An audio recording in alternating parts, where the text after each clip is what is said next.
سیدنا موسیٰ علیہ نبینا علیہ السلام جب کوئی خاص پر اللہ تبارک و تعالی نے ان کو تورات عطا فرمانے کا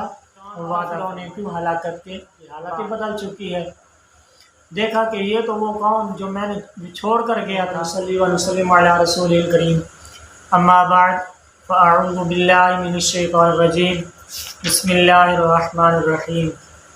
ناظرین، ہم نے پچھلا سبق جو تھا ہمارا سبق نمبر 27 سورۃ البقرہ کی آیت نمبر ہم نے پڑھی تھی 50، اور اس کے اندر ہم نے پڑھا تھا کہ کس طرح اللہ تبارک و تعالی نے فرعون کو ہلاک کیا اور بنی اسرائیل کو فرعون سے اللہ تبارک و تعالی نے کس طرح نجات عطا فرمائی اور کس طرح دریا پھاڑ دیا، اور یہ منظر سب کچھ بنی اسرائیل اپنی آنکھوں سے دیکھ رہے تھے کس طرح کہ فرعون ختم ہوا۔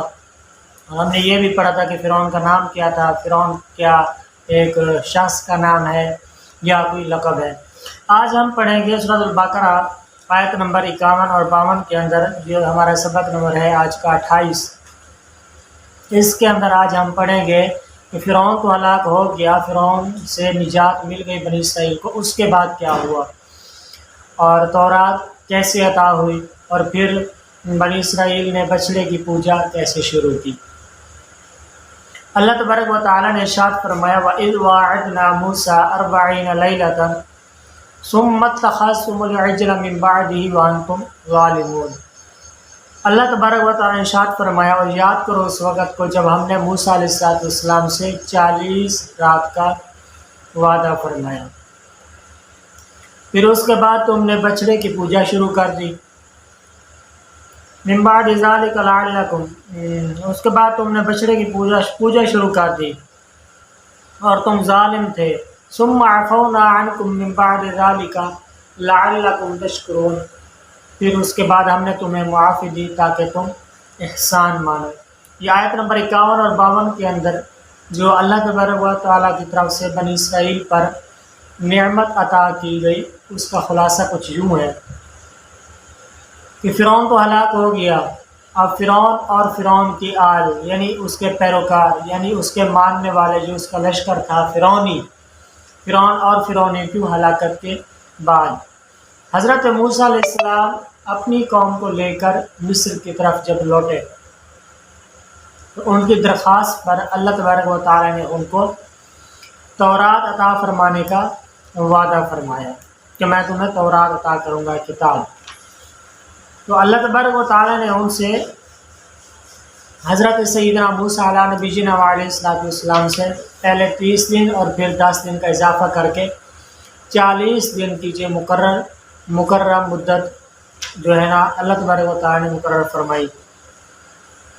تو حضرت سیدنا موسیٰ علیہ نبینا علیہ السلام اپنے بھائی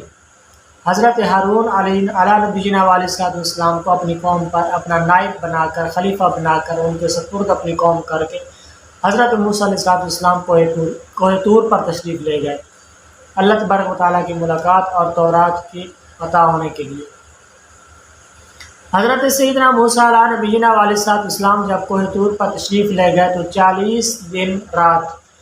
آپ نے وہاں قیام فرمایا، اور اس دوران کسی سے کوئی بات چیت آپ نے نہیں کی۔ وہاں اللہ تبارک و تعالیٰ کی عبادت میں وہ مشغول تھے، لیکن اس قوم کے اندر جو پیچھے چھوڑ کر گئے تھے ان کے اندر ایک سامری جادوگر تھا جس کا تذکرہ آپ نے سن رکھا ہے۔ اس کی بھی ایک مکمل ڈیٹیل ہے، تفصیل ہے کہ یہ کون تھا، کہاں سے کب پیدا ہوا اور کیسے پیدا ہوا، آیا کہ حرام کا ہے یا حلال کا ہے، اس کی بھی ایک مکمل ڈیٹیل ہے۔ تو وہ سامری جادوگر اس نے ہیرا جواہرات سے مزین ایک سونے کا بچڑا بنایا اور بچڑا بنا کر قوم کے سامنے پیش کیا اور کہا کہ یہ تمہارا خدا ہے، یہ تمہارا معبود ہے، تم اس کی عبادت کرو۔ قوم مشتعل ہو گئی، 1 مہینہ تک مسلسل حضرت سیدنا موسیٰ علیہ السلام کا انتظار کرتے رہے کہ آج آ جائیں گے، اب آ جائیں گے، اب آ جائیں گے۔ تو 1 مہینہ تک انتظار کرنے کے بعد تمام بنی اسرائیل جو ہے گمراہ ہو گئی، سوائے حضرت سیدنا ہارون علیہ السلام اور آپ کے 12,000 ساتھی جو اس شرک سے دور رہے، باقی سب کے سب بنی اسرائیل جو تھے وہ شرک کرنے لگ گئے۔ اور اللہ تبارک و تعالیٰ کی عبادت چھوڑ کر اس بچڑے کو انہوں نے پوجنا شروع کر دیا۔ ادھر 40 دن رات گزارنے کے بعد اللہ تبارک و تعالیٰ نے حضرت سیدنا موسیٰ علیہ السلام کو تورات عطا فرمائی جو تختیوں پر تحریری صورت میں تھی۔ حضرت سیدنا موسیٰ علیہ السلام وہ تورات لے کر جب اپنی قوم کی طرف لوٹے، آ کر دیکھا تو قوم کی حالت ہی بدل چکی ہے۔ دیکھا کہ یہ تو وہ قوم جو میں نے چھوڑ کر گیا تھا، یہ تو وہ قوم ہی نہیں ہے۔ وہ قوم تھی جو اللہ تبارک و تعالیٰ کی عبادت کیا کرتی تھی، اور آج یہ قوم ہے جو ایک بچڑے کو اپنا خدا بنا کے بیٹھی ہے، جو خود انہوں نے بنایا، اپنا خود ساختہ خدا بنا لیا ہے۔ حضرت سیدنا موسیٰ علیہ السلام نے برہمی کا اظہار فرمایا، اور آپ تو جانتے ہی حضرت سیدنا موسیٰ علیہ السلام ایک جلالی نبی ہے، آپ کو غصہ بہت آتا تھا۔ اور یہ بھی کہ تو کتب کے اندر لکھا ہے کہ جب آپ اپنے سر کے اوپر ایک ٹوپی رکھا کرتے ہیں، جب آپ کو فل غصہ آتا، مکمل جلال کے اندر ہوتے، تو آپ کے جو ہے نا سر کے بال ایسے کھڑے ہو جاتے اور ٹوپی بھی ان کے اوپر جا کر کھڑی ہو جاتی، یعنی کہ اتنا آپ کو غصہ آتا تھا۔ آپ نے غصے کا اظہار فرمایا اور پھر ان کو تنبیہ کی کہ تو اب تم توبہ کرو کہ اللہ تبارک و تعالیٰ تواب رحیم ہے، وہ بہت توبہ قبول کرنے والا مہربان ذات ہے، تو تم توبہ کرو تو تمہیں اللہ تبارک و تعالیٰ اس پر معافی عطا فرما جائے گا۔ تو پھر حضرت سیدنا موسیٰ علیہ السلام نے ان کو ترغیب فرمائی اور توبہ کا طریقہ عطا کیا، بتایا۔ پھر بنی اسرائیل نے توبہ کی اور اللہ تبارک و تعالیٰ نے ان کو معاف فرما دیا۔ یہ جو مرتد تھے، جو اللہ تبارک و تعالیٰ کی عبادت چھوڑ کر بنی اسرائیل بچڑے کو خدا بنا بیٹھے تھے، یہ جو مرتد تھے، مسلمان تھے پہلے پھر مرتد ہو گئے، تو ان کی توبہ کا جو طریقہ کار ہے وہ کچھ مختلف ہے۔ آج ہم کیا کرتے ہیں جب توبہ کرتے ہیں، جو ہمیں بتایا گیا ہے، ہم تہ دل سے ایک تحیہ کر لیتے ہیں، توبۃ نصوحہ جس کا ذکر قرآن پاک کے اندر ہے،